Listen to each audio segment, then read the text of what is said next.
Given the news, I have the perfect guest in Colonel Alexander Vindman, the former Director for European Affairs for the United States National Security Council. Colonel Vindman, as you know, retired U.S. Army Lieutenant Colonel, was most recently the Director for Eastern Europe, the Caucasus, and Russia on the White House's National Security Council. He has a brand new book out. It's just made the New York Times bestseller list. It's called The Folly of Realism: How the West Deceived Itself About Russia and Betrayed Ukraine. Colonel, welcome back.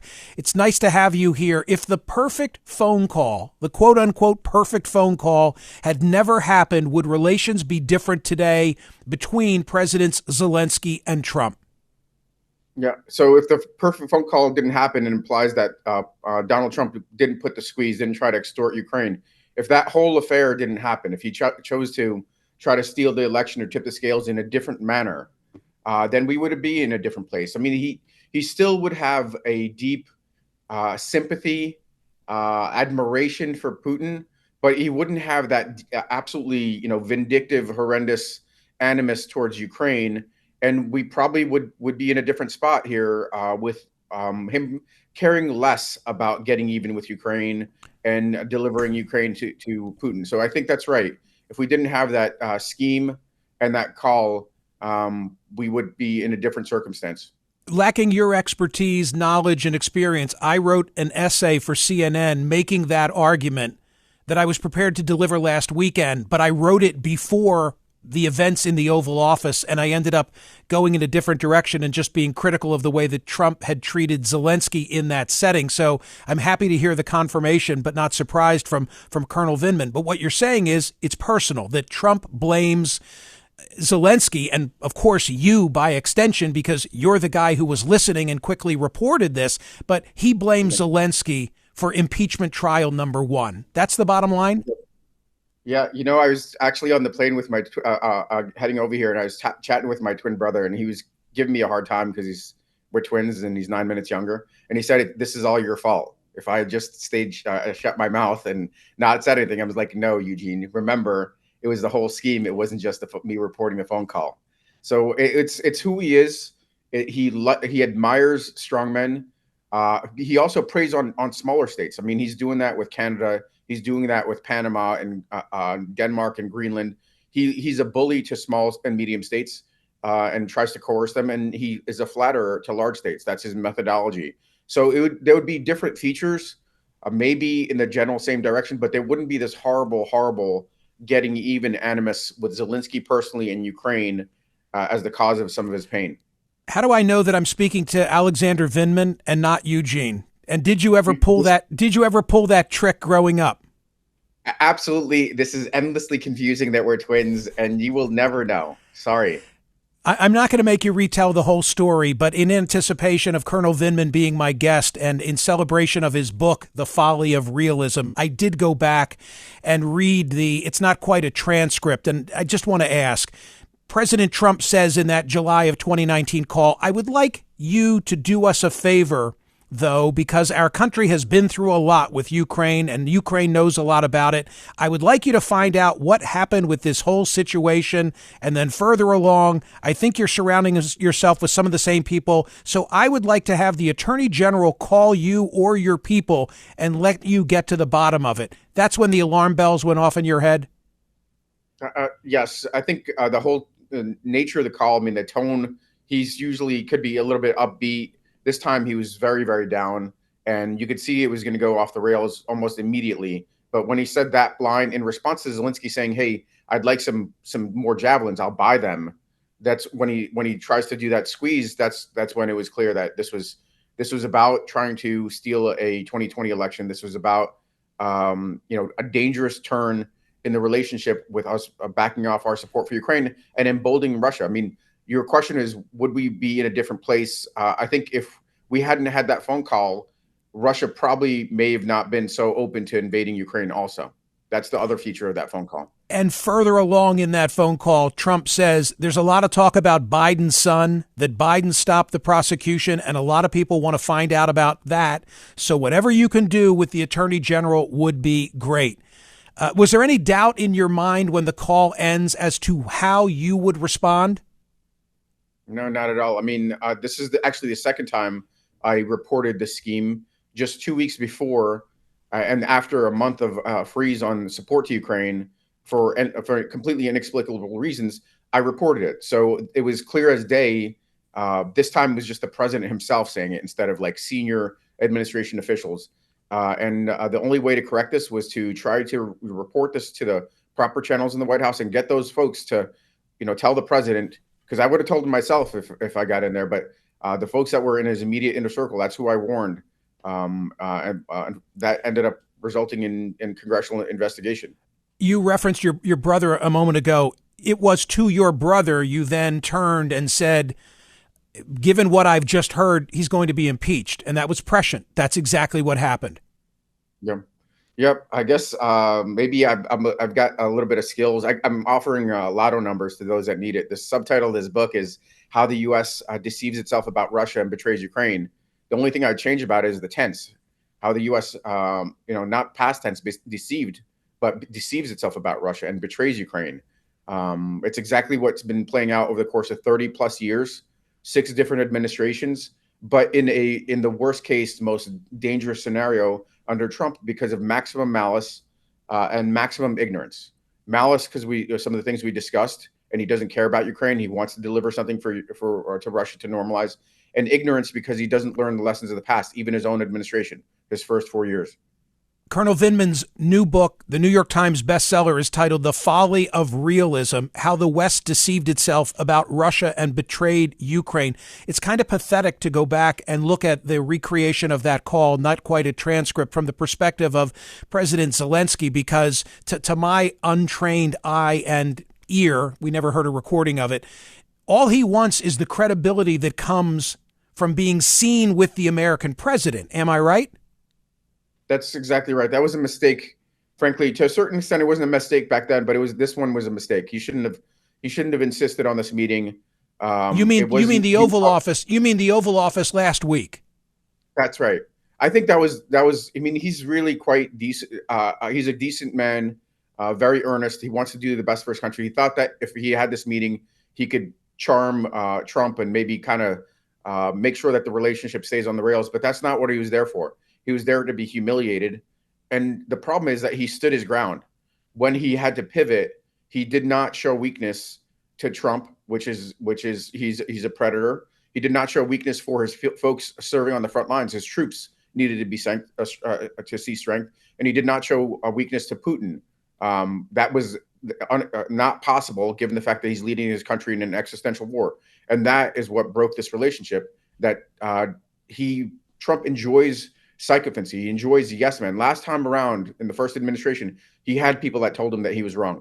He had people that told him that he needed to correct. This time, everybody falls in line, no matter how dangerous it is for the U.S., because this is extremely dangerous for the U.S. It breaks our relationships with Europe.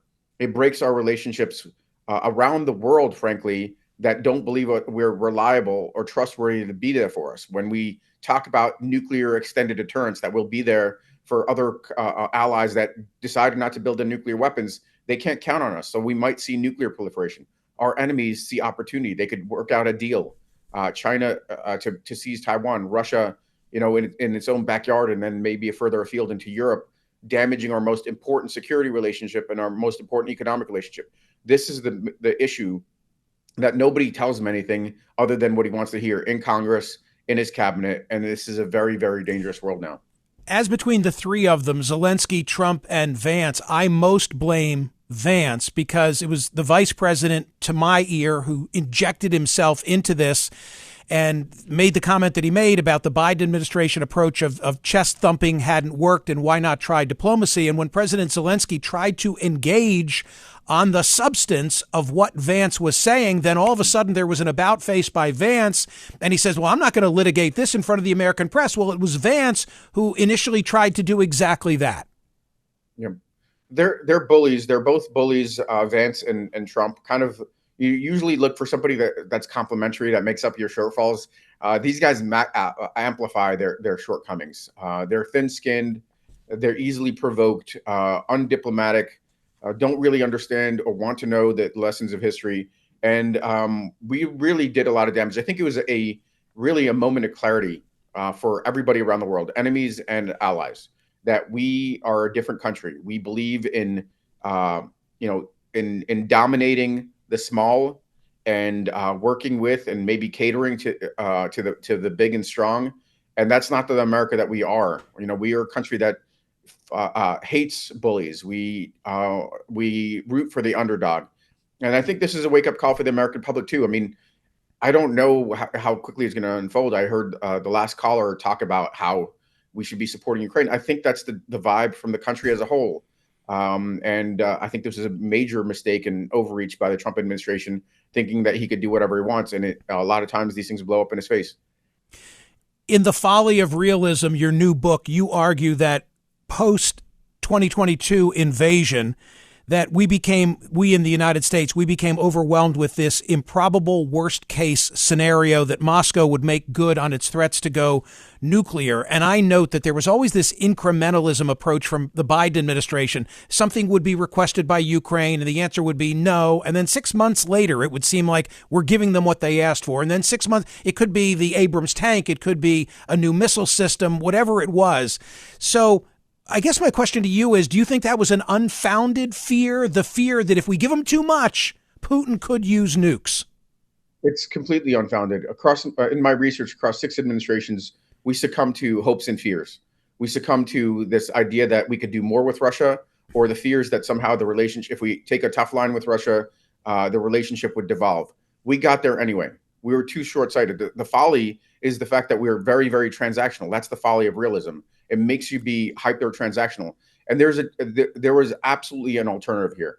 I was talking to the White House regularly after I was really kind of vocal about the fact that war was coming, and wrote an article in the New York Times and Foreign Affairs spelling out exactly how this war is going to unfold.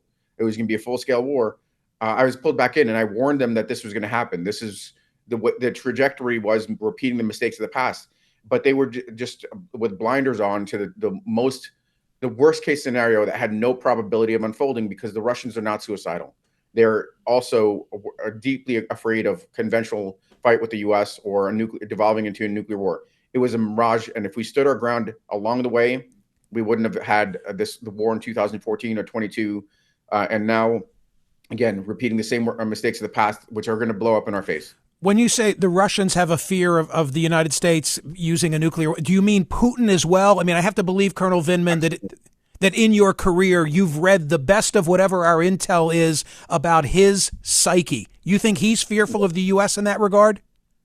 It's not just reading intel reports sitting in the ivory towers in the Pentagon and the White House. I have an enormous amount of field time. I spent time in Moscow. I spent time in Kiev, Ukraine. I know firsthand that these guys are full of bluster, and they're bullies, and they would abuse smaller powers. And they thought that Ukraine was one of them. They were mistaken, but they have zero interest in tangling with the United States. I sat in on this little known phone call when U.S. missiles were going into to Syria to strike chemical weapons facilities, and translated a phone call between the Russian and the U.S. Military leaders. And I heard this firsthand, the fear in the Russian counterparts' voice when he said, well, we're going to have to take a tough line if our troops get hurt. And the response being, you don't want to do that. We'll defend ourselves. And seeing complete and total kind of the guy, all the air come out of his lungs. They are not interested in fighting with us. They know that would be a complete and total destruction. And if they graduate to nuclear, then it's mutual destruction. They don't want that. When you leave me, I may or may not get a phone call, because I often get a phone call from a person who'll take the position of the 20%, if that's an accurate number, that Russia has acquired during the war was originally theirs. What else do I hear from callers? I hear, well, the people who live in those areas, including Crimea, they'd rather live under a Russian flag than a Ukrainian flag. To them, you say what? That's total BS. That's Russian propaganda. That's Russian propaganda that's now being repeated by Trump and Vance and MAGA. But the reality is that the reason the Soviet Union fell apart is because Ukraine voted 90% of the population. Imagine that happening in the U.S. 90% of the population coming together. They voted for independence. And they, over the course of 35 years, fought 2 revolutions to chart their own course, a Western course. They are not interested in Russia. They're not interested in being subjected to the whims of repressive authoritarianism. That is not true. There is nothing to substantiate that whatsoever. Speaking of elections, it now seems increasingly likely that pressure being brought to bear by the United States might result in a Ukraine election. You'd know better than I. My question for Colonel Vindman is, if there were to be an election in the near term, has Trump just ensured Zelensky's re-election by the way in which he sought to emasculate him? Sure. I think the fact is that Zelensky didn't have 4% approval ratings. He had 57% approval ratings.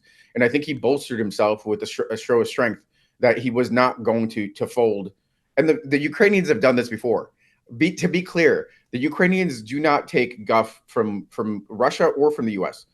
George H.W. Bush went there and said, hey, you don't need to be independent in 1991. They voted overwhelmingly to be independent. The Russians tried to interfere in 2 elections. The Ukrainians said no. It's typical for the Ukrainians to stand their ground, especially when it's existential. So maybe that's true that I think that it actually helped Zelensky's numbers. But the problem with trying to do elections now is that there are 5 million internally or 8 million internally displaced, and I think 5 million, or it could be the reverse, that are outside the country. How do you account for those? How do you account for the folks that are serving on the front lines? Can you hold elections with troops fighting? What about the people that live in occupied territory? That's the challenge. That's why trying to hold elections now for a 5-year term don't make sense. And they're actually anti-constitutional, and they actually care about that Constitution, unlike Donald Trump. One of the other type of contrarian caller that I hope you'll respond to now instead of leaving and I'll be forced to deal with them. The caller who says that we in the West, we invited this by allowing so many former Soviet satellite states to join NATO, and that we pushed Putin's back to the wall. I know you've heard this. What's the answer to that? Okay, so the reason for this war is clearly they want control of Ukraine. There's a 1,000-year interaction between those two countries. They've been vying for dominance and Ukraine's been vying for independence since Russia became strong. And Russia's identity is central to Russia's identity is the control over Russia, Great Russia, Little Russia is what they refer to as Ukraine, and Belarus, those White Russians. So they need that in order to be able to feel themselves as whole. The other part of this, the NATO part of this, is also a bunch of nonsense, because the fact is that at one point Putin wanted to be a part of NATO. They kind of, there was a discussion for a brief moment before we cleared our heads and said we don't want like a fifth element in the organization. And the reason that we did this is because the European countries that joined us in NATO were subject to Russian and Soviet tyranny for 40 years. They were clamoring for it. They were demanding it. They even briefly talked about, maybe nuclear capabilities in order to defend themselves. So we extended NATO at their demands to be part of that security, to have those long-term security guarantees. We didn't do that for Ukraine because we had a very short-sighted view with regards to Russia. We didn't want to provoke Russia. We also didn't fully understand Ukraine in those early days, and it was to our detriment. And we have so much instability as a result of that. One more aspect. By the way, Colonel Vindman's book, The Folly of Realism, How the West Deceived Itself About Russia and Betrayed Ukraine, a New York Times bestseller. May 31, 1996, 2 trains leave Ukraine to Russia. They carry away the last of the country's strategic nuclear warheads. We made a pledge, did we not, that we would stand with them, the Brits would stand with them. What went wrong? Well, so we were let's say we were very diplomatic in making sure that we didn't bind ourselves like we did with NATO. NATO, we bound ourselves with security guarantees. With Ukraine, we didn't want to be on the hook for a war with Russia, so we gave them assurances. But even then, we didn't do anything when the Russians ultimately attacked in 2014. There was a process, according to the Budapest memorandum, that we were supposed to have consultations and address this issue of unprovoked aggression from Russia. We didn't do any of that. So what the Ukrainians are looking for now is something, frankly, more robust. They want to know that if they compromise maximally and even give up some of their territory, at least temporarily, and subject their population to the barbarism of Russia, that on the back end, it wouldn't be a time for Russia to rebuild and attack later on. They want some security guarantees. It is a completely, totally reasonable approach from the Ukrainians, understanding Russia better than anybody else in the world.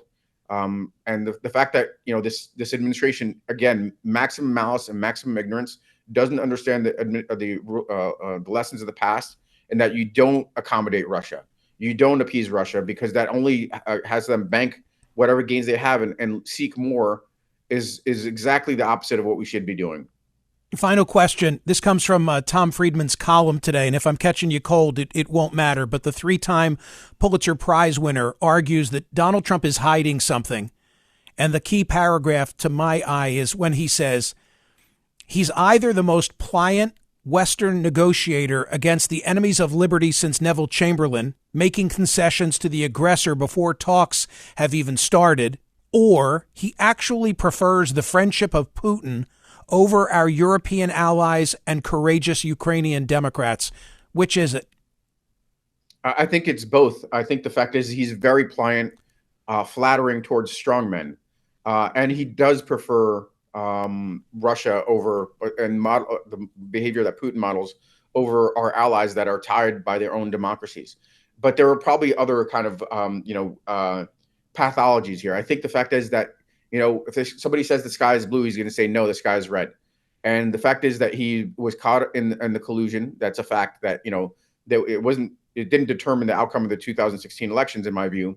But there was an effort to get the Russians involved. I mean, it was over later on in 2020 when he actually invited the Russians and the Chinese to share emails. And now, he's basically cooperating with them openly. So he has this pathology where he tries to reshape reality to his own view, to make it the bizarre world. But the question might be even more fundamental. If he's sacrificing so much for so little, he wants to be the strong man, he wants to be the winner. Is there something more? And that's what's been bothering me ever since the UN vote that supported Russia and North Korea against Ukraine in the West, and that Oval Office meeting. It doesn't make any sense to me. If it ends where, I can't imagine that there's any land give back by Putin, but if it ends with the borders as they exist today and there really is peace, is Colonel Vindman open to the idea that Trump's bullying tactics may have been worth it? I think the fact is that I'm for peace. I just understand that the way to get there is exactly the opposite of what Trump is doing. You want to maintain leverage over Russia. You don't want to take the brakes off. You have maximum leverage over Ukraine. You could really kind of do quite a bit in order to get them to reform. This is the exact opposite of a technique that would work. That's my fundamental issue. I want peace. The Ukrainians want peace more than anybody else. This is just delaying the cause of peace. The Folly of Realism. Nice to have you back. Good continued luck with the book. The book's doing great. Thank you. That's Colonel Alexander Vindman.